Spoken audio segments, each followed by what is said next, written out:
I'm at the border of Myanmar and India, where the work... Hi, I'm Greeshma Kuthar, and you're listening to episode 10 of Mission Manipur, a frontline podcast that looks in detail at the Manipur conflict. This episode is titled Borderlands. I have to put this out right at the beginning, but this episode is going to have a lot of detail, so you all have to be very patient with me today. But I'll also be trying my best to help you redefine the idea of border in India, which usually would mean that your mind would directly jump to Pakistan. But guess what? There are more borders in India. And one such border is shared by many states in the northeast with Myanmar. But how is this important in my reportage on the violence in Manipur? One of the reasons is obviously that important border districts such as Tengnoupal have been subject to both violence and displacement. But another crucial, but also at the same time complicated reason is that Manipur shares its borders with Myanmar, where there is a full-blown civil war in progress. It is also at this border that Moreh, a border town that facilitates a lot of illegal trade in India, is located. So controlling Moreh is just not about controlling this trade for the state, but from Moreh, what flows is trade that has networks across the country. We also need to understand what that means for us and for Manipur. I'm starting this episode with a small part of what I saw at one part of the border between India and Myanmar. So I'm walking down this steep sort of a path towards the boundary of Gampizang village. The reason why I'm taking this path down this route is at the end of this is the boundary of Gampizang, which is pretty much the border of India on this part. And this is where the last time I came, they had dug up a pit to put together the fence, which is part of this 1,600 kilometer long fence that India intends to build across the northeast border. So here, the last time I had come, they were digging up a pit, but now I see a fence. It's not that complicated for me to cross over to the Burmese side though. On the Burmese side, there's a pillar. On the Burmese side, there's a pillar where it says, this is pillar number 74, verified on 1st May 2025 by 5 AR. So basically, last time I came, it was a little older, the verification date. Now there's a newer date. As I'm standing here, people are passing me. It's very common to see people cross over from this side to the other side, because most of these people have families who live on either sides. Since there is a war happening 3-4 kilometers from here in Tamu town, a full-blown war, where even day before there were airstrikes in this town called 20 kilometers from Khampat, which is just half an hour from here, which saw the death of close to 20 people, 20 civilians. So there is a full-blown war happening. So people keep fleeing from that side to our side. But coming back to the fence, like I said, this fence, if I were to describe it, on both sides, I can see the fence. There's a small gap through which maybe they're going to build a gate here, but this is the gap through which people are coming through. The fence, on one side, it goes, on my left, it goes into this hillock, and on the right as well, it's going right into this hillock. It's full. There's just forests all around. It's just vegetation. Little ahead, I can see from here that a road is being developed. I can see trucks going up and down. I can see again a certain form of stone crushing that's happening, which they're converting into sand, I guess. But as far as the fence is concerned, in spite of the statements that have been released by tribal communities that live on this side of the fence, on the Indian side, which is Naga and Kukizo, clearly the fence is being built. I can see this fence from where I'm standing. It goes up to a few kilometers. Beyond that, I'm not sure how much more they've built. But as compared to last time when they were just digging up the pit to now, the fence is up. So clearly, like the Indian government said, they are building this fence. Even though I'm being told by some of the chiefs in the villages in and around here that they weren't going to allow for this fence to be built when I came here the last time. I guess at least in this portion it's done. I hope you all have understood the context of what I'm describing in my audio report. If you have not, here is a brief background. In February last year, Amit Shah made an announcement stating that the entirety of the border between the northeastern states and Myanmar will be fenced. Bharat Myanmar सीमा इसका fencing शुरू कर दिया है। 30 kilometre fencing समाप्त हो चुका है और पूरी 1500 किलोमीटर से ज्यादा जो सीमा है इसको फेंसिंग करने का बजट भारत सरकार ने अप्रूव कर दिया है। Now this statement of the Home Minister that you just heard is from September. Basically, what he's saying in this clip is that a part of the fencing that was announced in February of 2024 has been completed, and the budget for fencing the rest of the border has been approved by the Indian government. But also an allegation that he makes while speaking about the fencing is where he kind of attributes the violence in Manipur to, in quotes, illegal immigration from Myanmar. Now, this is a statement that has been frequently made also by the former Chief Minister Biren Singh. And what Amit Shah says is like he's mirroring the stand in spite of vehement opposition to such theories that have been made by Kukizo tribal leaders.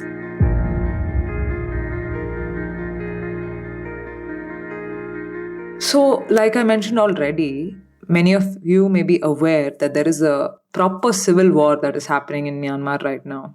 This war started in 2021 after a democratically elected government was overthrown in a coup by the military of Burma, who are usually referred to as the junta. So, since 2021, many resistance groups in Burma, which are either old or new, have been fighting the junta for control of different regions in Burma. There have been many Burmese civilians who fled to the Indian border on both the Manipur and Mizoram side, seeking shelter after losing their homes to either airstrikes or violence. Initially, both the states were sympathetic to the refugees, but things started shifting in Manipur after Chief Minister Biren Singh started a narrative of how there is too much illegal immigration in the Kukizo Hill districts from Burma, and he would often blame these refugees, who he would term as illegal immigrants, for a bunch of stuff, including the drug trade and using these form of narratives to fuel a certain form of hate against them. Now, this xenophobia slowly also was positioned against the Kukizo people, who eventually were also very casually labeled as illegal and equated with refugees by not just the CM, but also by many Meitei groups, including the Arambai Tengol. So, for Amit Shah to eventually speak the same language while referring to the fencing suggests that he is colluding to the same conspiracy theory behind the onset of the Manipur violence, though there have been enough reports and there is enough evidence that point to the role of the chief minister in fueling and continuing this violence.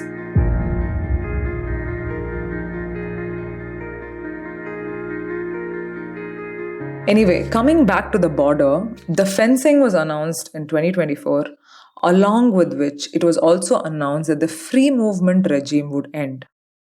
Now, this free movement is basically a system that was put in place to ensure that tribes who live on both sides of the border with the same ethnic ties are not inconvenienced because of these newly drawn national boundaries, because these ethnic ties goes back to centuries. The announcement that this free movement will be stopped was opposed by almost all tribal groups that live along the border. Eventually, this decision was reversed, and people who live along the border were allowed to go into the other side up till 10 kilometers.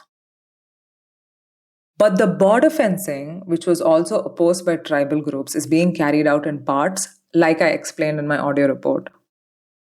When I came to this part of the border last year, I met Zomavi, a Burmese lady who was staying right next to the border after fleeing from her home that was bombed by the junta. Her village is just 3 kilometers from the border. When I met her last time, she had told me that they would be returning as soon as possible. But since she's still here, I spoke to her to understand what has changed or if anything had changed at all.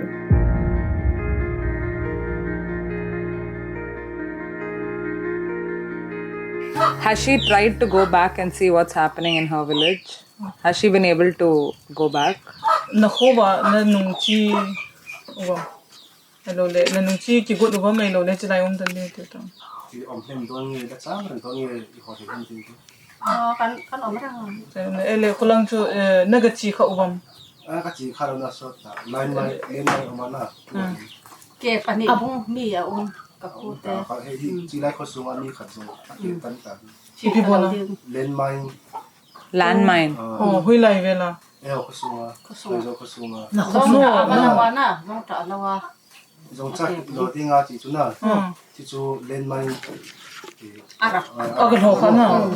No, các chị đâu là số ta one of the villages from here, he tried going back to pluck those to pluck that what stinky beans, and then he stepped onto landmine, and then he said Lost his leg. Lost his leg. So and then they've never been after they came out. They're scared to go back. They're scared to go. Has there been any, have the locals been helpful, or has the Indian government extended any support? Has anybody come and tried to help them out, or are they pretty much by themselves? Khovel mi ho chalang phai mi te ho in ki thopi na nong pi over mai lo Indian government na pat yen lang na chalai phai mi e ho mi ho in ki thopi na nong pi kho bom ki thopi The few years na, sini mana nanti iwam. Hai lang orang kita tuh pipa bang. về tôi nó mình đang in hiện trong khăn hậu sa thế Hausan. bong bi under pen te bo compete stay free can Anh chẳng muốn được biết đâu. anh chẳng có anh loạt thấu an ta hi le pi khat pi khat chang Biết cái sự hồn giết, còn git hong gi hồn giết bồi pi. atam la wa Đa giống nó mù rồi. đã dùng có một số da they got few portions of rations, and then women particularly they get underwears and then sanitary pads They were given by the locals. by the chiefs. By the chiefs, okay. There are landmines in their village now, so no one is willing to go back. But from here, it's walking distance. Yeah, walking 2 kilometers, so they just drive down or they walk. They walk. How do they get water and all here, dude? Tui ho la hui lai apat na kila stream ở trong này Oh, there's a small stream down there, so they get it from there.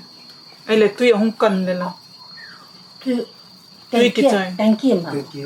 tên kia ông cho Ít xài đi hậu vung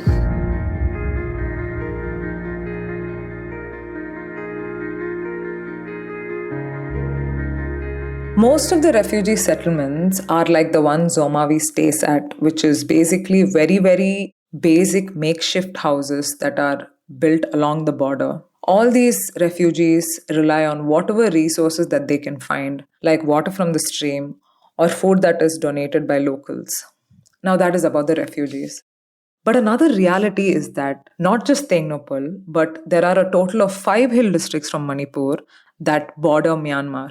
And though there has been a major upheaval in the state because of the ethnic violence, very surprisingly, or maybe not that surprisingly, illegal trade that includes supply of drugs and access to weapons continues to flow through these borders, not just onto Manipur, but beyond Manipur as well. The stakeholders for this trade are spread across all communities, which is be it the Meitei or the Kukizo or the Meitei Muslim or the Naga, and even the minuscule Tamil residents of Moreh.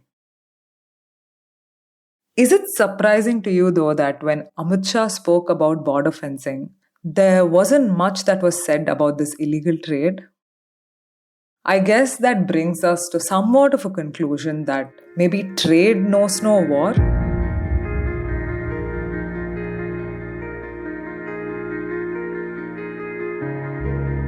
From the border of Tengnoupal in India and Myanmar, the closest town is Moreh, which is a very mixed town with traders ranging from communities across the country, be it Tamil to Sikh to Bihari to Marwadi.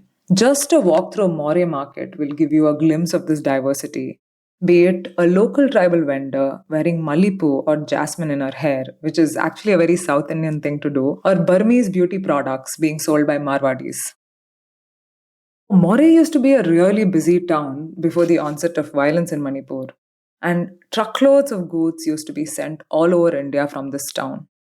In the first week of May, when violence was escalating across Manipur, the Kukizo community in Moreh started setting fire to properties of Meiteis, leading to a situation where eventually all Meiteis had to flee from Moreh.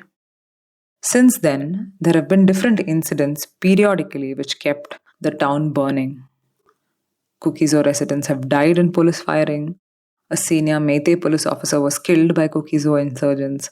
Meitei police have burnt properties of Kukis and have also beat them up. Basically, regular incidents that kept Moreh under a perpetual shutdown. This time, when I visited Moreh, as opposed to the last few times, the town was not shut down or under curfew. Markets were functional, shops were open, even though I was told that the town is not even a quarter as busy as it used to be. I spoke to Inocha, a trader and a businessman from Moreh who had to flee the town along with many others in May of 2023. He is now staying at a relief camp in Imphal, and here is an edited version of my interview with him.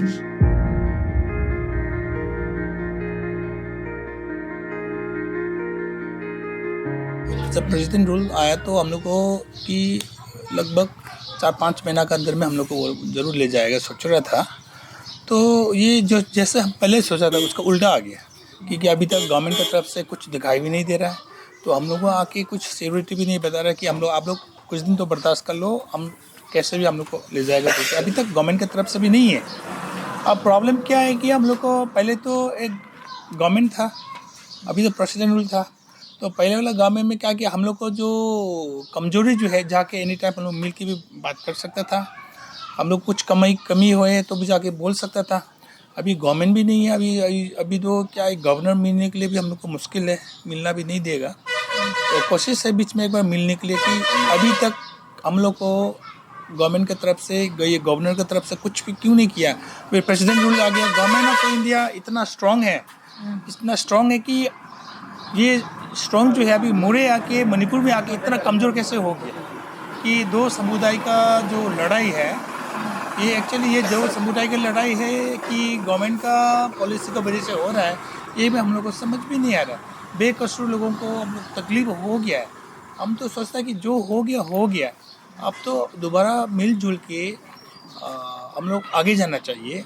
अभी बच्चा का future नहीं है, बच्चा के लिए क्या करेगा। कुकी समय में कुकी के तरफ में भी वो लोग भी तकलीफ होगा, बच्चा को, हम लोग को भी तकलीफ है, बहुत दोनों तरफ तकलीफ है। 2 साल तो हो गया ना अभी तो ये गवर्नमेंट की तरफ से ज़्यादा इनिशिएटिव लेने चाहिए। अभी प्रेसिडेंट रूल आके कुछ भी फ़ायदा नहीं है, हमको कुछ भी नहीं है अभी तक। तो हम लोग अभी उपाय नहीं है, हम लोग तो भगवान को प्रार्थना करता है कि हम लोग कब वहाँ ले चलेगा हम लोग को। यहाँ पे रिलीफ कैम्प में 2 साल से बैठा है, बहुत तकलीफ है, प्राइवेसी भी नहीं है। आपको देखा होगा जहाँ जो चल रहे कैसे बैठा है, एक रूम और एक रूम को पार्टीशन कपड़ा से कर रहे हैं, कुछ रूम में तो कपड़ा से कर रहे हैं। तो कैसे वहाँ पे देखिए कि इंसान के बीच में अभी ये चल रहा है, अच्छा बात नहीं है। तो मैं तो ये गुजारिश करता हूँ कि ये अपना ये प्रेसिडेंट रूल आ गया तो कुछ तो करके दीजिएगा, हम लोग को वापस मोरे लेके जाइएगा और चूचानपुर लेके जाइएगा। और कुकी लोग भी यहाँ आके बैठने तो कोई बात नहीं है, लेकिन प्रेम मोहब्बत से दोबारा सेटल लाना जरूरी है। गवर्नमेंट का ये चाहता है। और ये जो अभी ये प्रॉब्लम होने के बाद जो लोग काम करते थे ना, जैसे कि मोरे में बहुत लोग बिजनेस करते थे, दुकान चलाते थे और बहुत ट्रेडर्स भी थे। अभी तो वहाँ पे मार्केट में आप देखोगे तो उतना कुछ होता भी नहीं है। और आप लोगों को कमाई करने के लिए भी यहाँ पे कोई ऑप्शंस है क्या कुछ? ये तो ऑप्शन बिल्कुल नहीं है। 2 साल से हम लोग सोच के आ रहा था, जो हम लोग थोड़ा पैसा लेके आया था, सोना लेके आया था। अब तो इसको तोड़ के हम लोग कभी घर के लिए करके पैसा भी ख़त्म हो गया। तो गवर्नमेंट हम लोग को सुबह शाम खाना देता है, इसी से हम लोग को ज़िंदगी नहीं होगा ना कि बच्चा को पढ़ाई के लिए अलग से करना चाहिए। सर दर्द हो गया तो हम दवाई कहाँ से खरीदेगा, यही प्रॉब्लम है। तो वहाँ पे बड़ा बड़ा बिजनेस करके जो आया, तो खुद का मकान है, अब कारोबार है, खुद का गाड़ी है, वो ये होते हुए भी अभी हम लोग यहाँ आगे क्या कर रहे हैं कि किसी के दुकान पे हम लोग मजबूरी से किसी के दुकान पे महीना का तनख्वाह के हिसाब से काम करना पड़ता है। कोई फुटपाथ में ये पकौड़े भी करने लग गया, चाउमीन भी करने लग गया। जीना जरूरी है क्योंकि बच्चा लोग है ना हम लोग का। तो बहुत लोग यहाँ पे मणिपुर छोड़ के बाहर जा रहे हैं क्या काम करने के लिए? उपाय नहीं, बहुत जा रहे हैं। यहाँ तो काम ज़्यादा नहीं है करने के लिए ना, तो बाहर में भी जॉब बहुत जाने लग गया।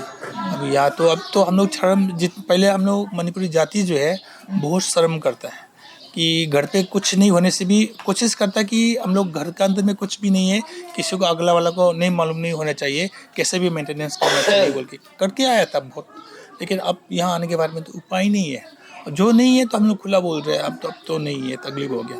क्या तो हुआ ही, हम लोग यहाँ पे जो घर सब छोड़ के आ गया, एक कपड़ा, एक कमीज और पैंट पहन के भाग के आया, तो उसी आदमी जो है वो कैसे उसको वापस खड़ा करेगा?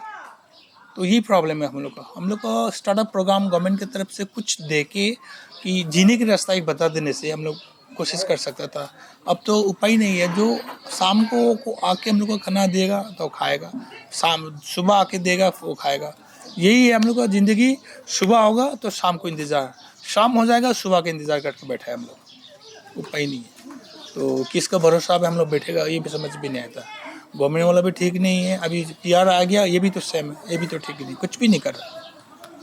वही है अभी जी। आप अभी बहुत लोग इम्फाल से बोल रहे हैं कि अभी आप गवर्नमेंट बसा दो, प्रेसिडेंट रूल काफ़ी है, आप अभी कोई पॉपुलर गवर्नमेंट या सीएम को वापस सेलेक्ट करना है तो सेलेक्ट करो, कुछ गवर्नमेंट डालो ताकि लोग गवर्नमेंट से जाके बात कर सके, क्योंकि जैसे आप बोल रहे हो अभी किसी बात करने के लिए कोई भी नहीं है ना। जी। तो इसके बारे में आपका ओपिनियन क्या है? तो मेरा हिसाब से तो ये प्रेसिडेंट रूल जो है हम लोग देख चुका है, तो इनकी बदलाव तो कुछ भी नहीं है।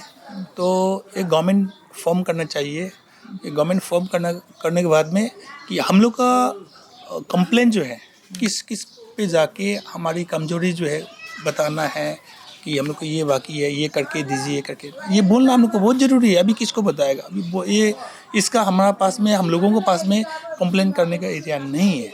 अभी डीसी में जाके मिलना और ये एसडीओ से मिलना, यही है छोटा मोटा। तो पहले तो चीफ मिनिस्टर था, मंत्री लोग था, कुछ करके दीजिएगा। अभी देखिएगा ये रिलीफ के में पानी नहीं है, अभी बिल्कुल पानी नहीं है, बिल्कुल नहीं है। अभी संडे में 10-10 रुपया हम लोग इकट्ठा कर रहे हैं।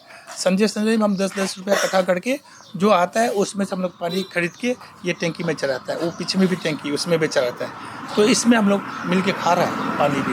गवर्नमेंट की तरफ से हम लोग इतना बार की बोला कि बोरवेल बना के दीजिएगा या एक कुआं बना के दीजिएगा, ये भी बोला, ये भी अभी तक करके नहीं दिया है। 2 साल हो गया।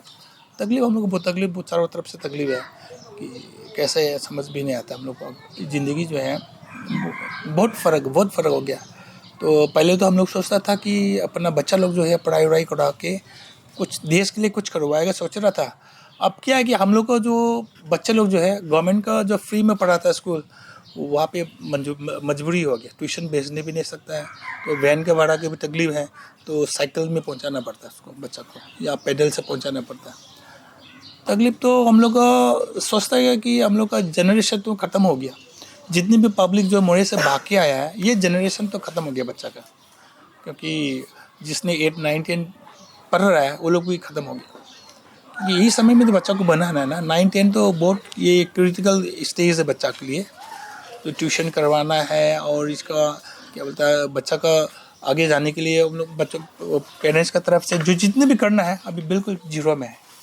जाओ बेटा, उपाय नहीं है, जाओ पढ़ा के आओ, जो सकता है देखेगा, भगवान क्या देता है देखेगा, वही भगवान के ऊपर छोड़ा।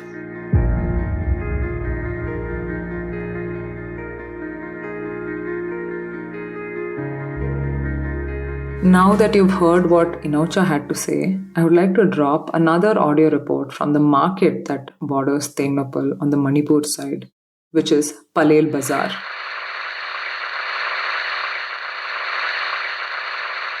I am now at the same place that I was in September of 2023, where mobs had moved towards Palel somewhat like the last marketplace before the border in Moreh, and the mobs had started to set fire to properties of the Kukizo people in Palel.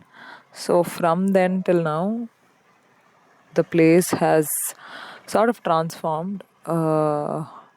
It's quieter again, but if you go through the bazaar, you'll see that almost every alternate shop is shut. These shops probably are owned by people who are cookies or who can no longer come back to this bazaar. But interestingly, even after the violence started in May, up until September, there was no issue at this market. It was only after this incident in September that people living here, cookies or people living here and in the adjoining villages, had to kind of leave. So, this market that I'm describing used to be very critical to most villages between Moreh and Kakching, which is the next district after Tengnoupal. Like I mentioned, parts of Tengnoupal, including this market area, were still unaffected by the violence because of agreements between civil society groups. But that changed in September 2023. Insurgents belonging to different banned militant groups entered Tengnoupal through a Naga village dressed up as police commandos. Once they got to a hilltop, they started dropping bombs on Kukizo villages. This created a lot of panic, and people from these Kukizo villages started fleeing into Tengnoupal. But in less than a few hours, these insurgents were cornered by the Assam Rifles. What followed after is what is the most interesting. As soon as these guys were cornered, mobs from the surrounding Meitei areas flooded Palel Bazar and started setting fire to properties of the Kukizo people in the bazaar. Initially, everybody thought that the arson was about cleansing cookies from the market area, but actually, this act was being used to negotiate the release of the insurgents who had been cornered by the Assam Rifles.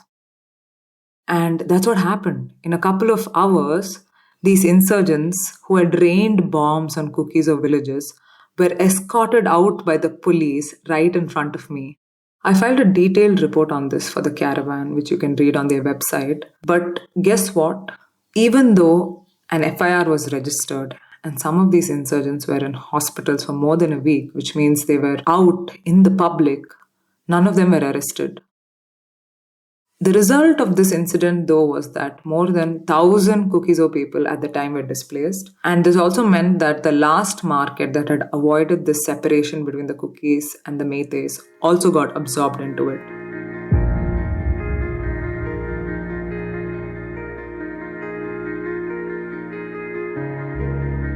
Reporting on what happened in Palel was very important for me to understand not just what was happening in Manipur at the time, but also the role of insurgency in this violence.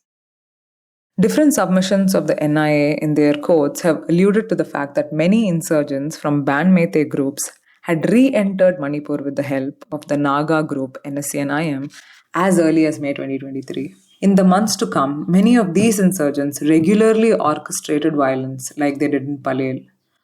But none of them would be held accountable. Rather, the state was actually helping them escape, and I saw this right in front of me in Palel. Anyway, this is what happened at the border of Tengnoupal, and this meant that the district got further choked. All the supplies from outside of Manipur would take forever to reach Tengnoupal because they would either face blockades in Imphal or they would have to take hill roads to bypass these blockades, which meant it took more than 3 to 4 days for trucks to navigate routes within Manipur to reach Tengnoupal. Almost everything in Tengnoupal was affected, but particularly medical facilities became very, very inaccessible to most people in Tengnoupal. The only PHC at Moreh was understaffed every time I visited the facility. There were times when only the nurses in the facility were running it, and that meant that they were working almost day and night. Many medical necessities actually are overlooked during conflict, but particularly immunization processes became almost impossible. There were many infants in relief camps and in the hill districts who died and were still facing a lot of medical problems because of the simplest of infections and fevers. This, to an extent, actually can also be attributed to immunization processes not being carried out. During the initial months, which is in 2023, vaccinations didn't even make it into the hill districts because of lack of will from the state government, but also because of blockades. But right now, things have eased up in most parts of the hill districts, but Tengnoupal still remains a challenge because of its remoteness. I caught up with Moinu, who is the nurse in charge of immunization at the PHC in Moreh, who was going through a really challenging time when I met her last in March of 2024. This time around, though, it seems to be slightly better, but what I understand is that the challenges remain.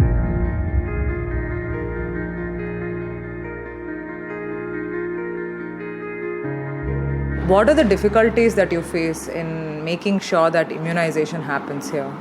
The most difficult part is insufficient staff because I already work alone after this conflict. So from the time the conflict started, you've been only working by yourself. You're the only person. Yes. We have Meitei staff. Some of them were already fled away. And then our staff were also combined with SDH staff. So I work alone. So when you say department. So when you say you work alone, what is the number or what is the strength of the population here for immunization? PHC, Moreh PHC cover 3 sub-center. All the patient, all the infants will come to me, and also Burmese patient, because according to WHO there is a cross-border vaccination, so I have to do all the Burmese patient also, displaced person. A lot of patient I have. But this entire thing, that is making sure all the children, all the infants are immunized, is your responsibility. Yeah. And that's just one person, right? Are you getting supplies? Like vaccine, yes, syringe? we are getting supplied vaccine from Imphal to Tengnoupal district vaccine store and district vaccine store to cold chain handle. I'm cold chain handle plus vaccinator. Oh, you handle the cold chain storage and vaccine? Yeah. Wow, that's a lot of responsibility. Yeah. Why isn't there somebody else who's coming to assist you? Is there how many staff are supposed to be taking care of this? 5 or 6 staff have to take care. But now it's just you. Yeah. I mean, it's been more than 2 years now, right? Yeah. It's the 10th of May? No, from this month. There are 3 staff of PHC staff we request from SDH, and we already separated here. We work together from 1st May. Okay, so now you have support. Yeah. Okay. So can you describe to me, like in a district like this, for immunization, what are the processes that you do to ensure that all children are vaccinated? Do you all go door to door? What are the ways do you use to ensure that families, in spite of being from really rural areas, immunize their children? Yeah, actually, this will be worked by ASA. ASA will help me. Yeah, village ASA will help me. They have to visit all the village household visit. If there is miss out immunization, they will bring to me. But ASA also not efficient, but there is some problem in their fund, so they're not getting paid. Yeah, they don't want to work. Obviously, if they're not paid, why will they work, right? Because they are voluntary. So they paid nothing. Yeah. Okay. After the conflict started, how did your work become even more difficult? One is shortage of staff. Other is there like any hesitance, because Moreh also there were a lot of problems going on in Moreh for a while, right? There was violence, there were people, commandos, army people all over the place. Have these things become better now? Is it better right now? It's better now. But at the time, we are suffering a lot means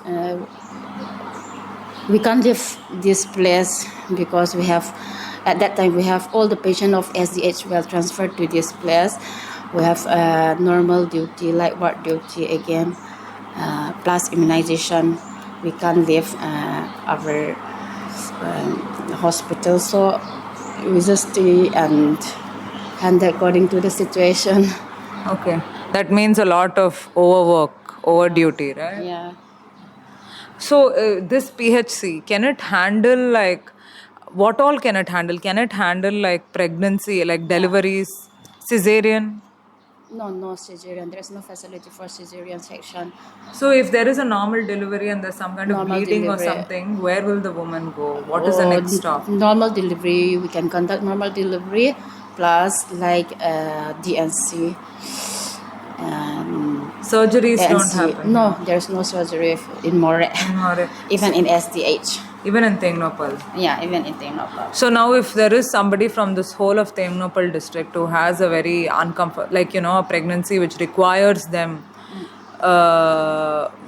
basically, I don't know, complicated pregnancy where normal delivery is not possible, or there is a surgery that's needed, somebody has an accident, where do they have to go for surgery, pregnancy through cesarean, or if you need extra blood? Yes. You will have to be in a place which has that facility, no? From here, where do people have to travel to? Chandel or Lamka.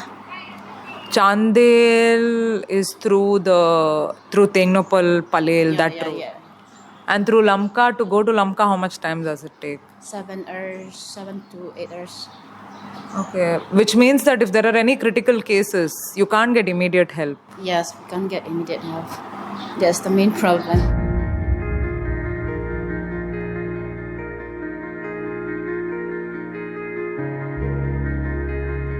That Tengnoupal is in a difficult situation is not that complicated to understand. And I think by now, all of y'all would have also understood that these complications have various reasons. But the intent of the central government to ease up these difficulties, especially because Manipur is right now under president's rule, is yet to be seen. I mean, what's visible is that they're not trying to do anything to, figure things out for people in Tengnoupal. Much like elsewhere, but particularly in Tengnoupal because, like I said, this is a remote district. I'll finish this episode with a final interview with Meitei, a leader from Tengnoupal town, who kind of really drives home the point that I've been trying to make throughout this episode.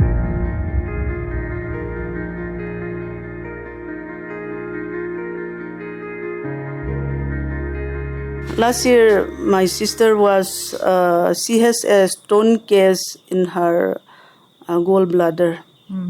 So she went to Churachandpur. How many hours does it take from here to Churachandpur? More than 5 hours. Okay. Here to Churachandpur. During that time, she can walk, she can sit in the vehicle. And when she reached there, as she got the stone case, she was admitted in the hospital and she was operated. But unluckily, I don't know how to explain her sickness. And the doctor advised us to go to Guwahati or Delhi. Okay. So we talk and we prefer to go to Delhi. So from Churachandpur, you have to go to Aizawl to Guwahati, Guwahati to Delhi. That's the route, right? That case, they had operated, suppose today they had operated, okay? But the next day, they inform us to go to Delhi or Guwahati. See, we were so worried about how she can travel from Churachandpur to Aizawl. Which it takes 18 hours. Yeah. And I inquire about ambulance. They say they charge 50,000. Oh my God. So, you mean from Churachandpur to Aizawl, ambulance is 50,000? Yeah. So I told them to go by this Bolero. And We took her by bolero. And what we afraid was she was operating keyhole. Oh, by the operation keyhole. was by Yeah. keyhole, huh? As they did it yesterday, she may be bleeding, inside bleeding, you know. Yeah, internal bleeding. Internal bleeding. We are afraid of that. But by God's self, they reached Aizawl and she went Delhi by flight. So I don't know. I don't know how to explain. We had faced a lot of difficulties in medical facilities. So this is the if somebody were to fall sick, they would have to go through this much of travel because there's nothing accessible, no? Yeah. What about like access to colleges, or if children have to give exams, competitive exams and stuff like that? What is the closest center, ma'am, since Imphal is not accessible? What are the problems that students are facing here? Yeah, students also had faced a lot of problems because here, even though Tengnoupal is a district headquarter, we didn't get the center to appear the exam or entrance exam. So they have to go to Dimapur, Guwahati, or Churachandpur, Aizawl, like this. So they had faced a lot of difficulties. Sometimes, especially in rainy season, it's really troublesome. Because another thing is for people to travel from Tengnoupal to Churachandpur, your route is through Chandel, but there is a river you have to cross, right? Can you explain why that route is difficult? During rainy season, last time I went through the river, you know. There are some trucks like Shaktiman. On the Shaktiman, the vehicles what like Bolero, Winger. Winger is too big. What was the name that we travel? The passenger. Winger only, right? Not Winger. Eco-van. Like Eco-van's cars. They have to drive inside the truck, and the truck will Cross the river. And we give the trucks 1,500 to cross the river. So during monsoon, it's even more worse. But otherwise also you have to cross that river. There's no bridge.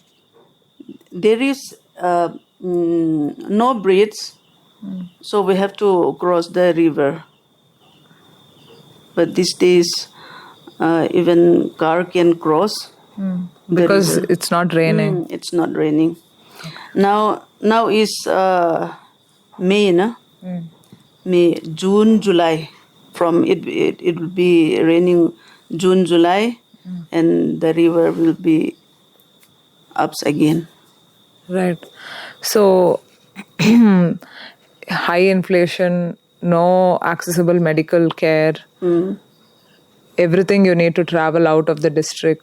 See, the children, the students, those who want to appear entrance exams or those who want to go for further studies, those who want to go to Guwahati or Dimapur, they have to travel from Tengnoupal to Lamka to Kangpokpi. See, 3 days they have to spend to reach Kangpokpi. 2 days and 1 night, okay? And physically we will feel tired. Also, on the top of that, they have to spend lots of money. It's really difficult. Yeah. I mean, both Kangpopi and Churachandpur, they have some state next to them, right? But Tengnoupal is literally in the corner. Yeah. So there is nothing here.